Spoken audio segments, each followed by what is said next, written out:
485। પછી બીજા બાળકને ઊભું કરીએ તો પહેલી ખુરશીમાં 10,000 છે, તો 10,000માં કેટલા મીંડા આવે છે, એકડાની સ્થાન કિંમત શું છે, વ્યવહારમાં એની સ્થાન કિંમત શું છે। બીજા બાળકને ઊભા કરીએ આપણે કે ભાઈ તું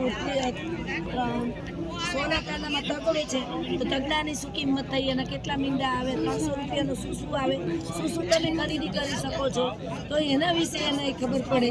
અને બાળકોને પછી લેસન આપીએ કે ભાઈ 20 સંખ્યાઓ તમે લખી આવજો, તો એ બાળકો પણ લખતા શીખે છે, સ્થાન કિંમત પણ શીખે છે, શબ્દોમાં પણ લખતા શીખે છે, વ્યવહારમાં ઉપયોગ કરતા પણ શીખે છે। અમારી 40% સિદ્ધિ થઈ છે, 60% બાકી છે। એ સિવાય 2025નું સાહેબ, એ સિવાય 2025નું મારું વર્ક કરીએ છીએ।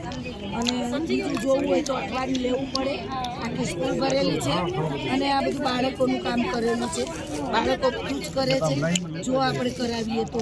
હું કશું જ કરતી નથી, હું ખાલી ઓર્ડર ફાડું છું, સામે બાળકો કામ કરે છે, બધું બાળકોનું કરેલું છે।